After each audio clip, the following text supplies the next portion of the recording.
Este librito se llama ¿Eres mi mamá? La mamá pajarito empollaba un huevito. El huevito saltó. Debo buscar comida para mi bebé, pajarito, dijo, y muy alto voló. Ahí está la mamá pajarito. Se fue a buscar comida para el pajarito.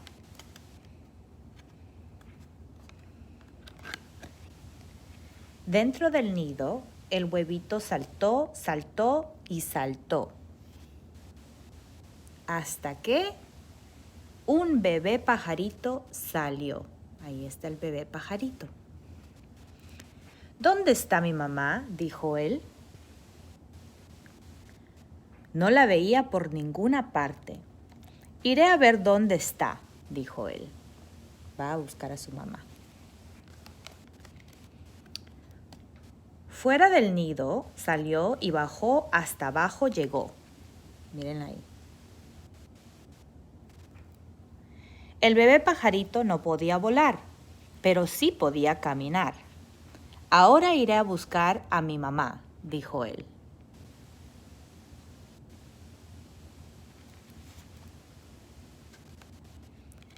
¿Eres mi mamá?, preguntó el pajarito a un gatito. El gatito miraba y miraba, pero no le dijo nada.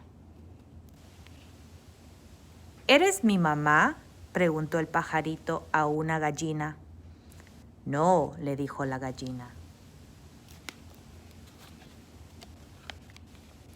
¿Eres mi mamá?, preguntó el pajarito a un perro. No soy tu mamá, soy un perro, dijo el perro. ¿Eres mi mamá?, preguntó el pajarito a una vaca. No puedo ser tu mamá, dijo la vaca. Soy una vaca. El pajarito pensó un poquito. El gatito y la gallina no eran su mamá. El perro y la vaca no eran su mamá. Tengo una mamá, dijo el pajarito. Sé que la tengo y la encontraré. Lo haré, lo haré.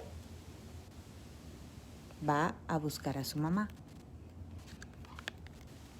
En eso el pajarito vio una cosa grande. ¿Tú eres mi mamá?, dijo él.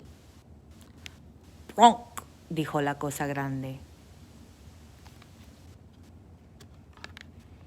Oh, no, dijo el pajarito. No eres mi mamá. Eres un feo pronk.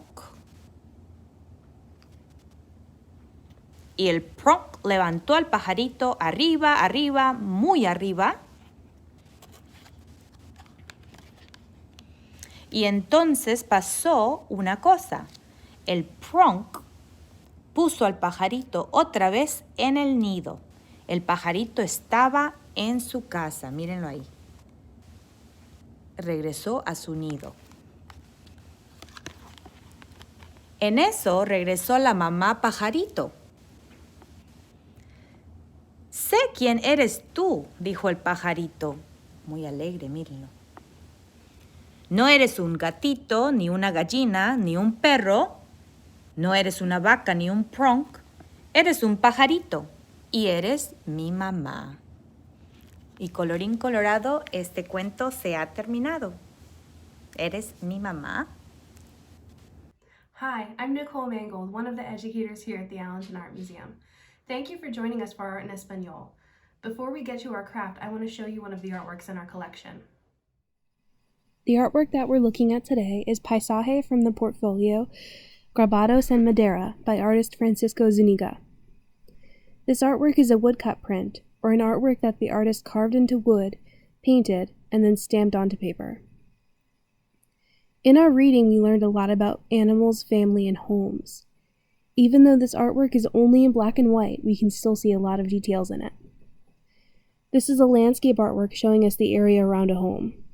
There's lots of things in its surroundings like trees, roads, animals, and even the sky in the background. Homes have a special meaning to people. Think about what this place might have meant to the artist.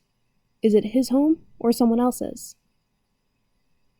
We're going to learn about a kind of Mexican folk art called Papel Picado. Papel Picado are made with cut tissue paper. Papel Picado are very bright decorations that are used to decorate the inside of houses. This is an example of a finished Papel Picado. You use folding and cutting to make a symmetrical artwork. The cool thing about Papel Picado is that you can make your art as simple or as complicated as you want to make it. So for this project, you're going to need scissors and colored tissue paper. If you want to hang your art like mine, you're going to need glue and a stick. Start out with a regular piece of tissue paper.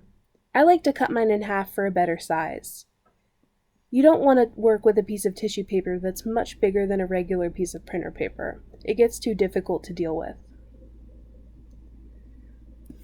To get symmetry in your artwork, just like in my example, fold your paper once, then turn it, and then fold it again. So as soon as you've folded your tissue paper twice, you can pick up your scissors and start cutting. One thing that you need to be careful of, though, is cutting too much off of your edges. If you have big chunks missing, your artwork might fall apart like this. Because my artwork didn't come out the way I want it to, I'm going to start over. So again, I'm folding my tissue paper into 4 parts, and then once it's folded, I'm going to use my scissors to cut different shapes into my tissue paper. You can do any kind of shape you can think of. Triangles, squares, hearts, and circles look good, but you can also do weird shapes like zigzags or blobs. Think of some other shapes you can use in your Papel Picado. Once you make a Papel Picado you like, think of some other ways you can make it more interesting. You can try to fold it 3 or 4 times instead of just 2, or you could try cutting a picture instead of just using shapes. Whatever you decide, you can experiment until you find something that you really like. One trick you can do is making a cut in the center of your square. You can do this just by making an extra fold, cutting along your line, and using it the same way you did it with your other edges. This will make a shape that's in the center and make some really interesting designs in your finished artwork. When you think you're done, look for any last touches in your finished Papel Picado. Then, unfold it carefully and smooth it out on the table. For the last step, just add some glue onto one of the edges and press your stick down. Once it's dry, you can hang it wherever you'd like. As always, we're so happy you joined in today for Art in Español.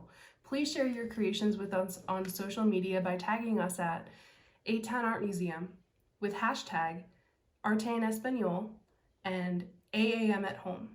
Happy Cinco de Mayo!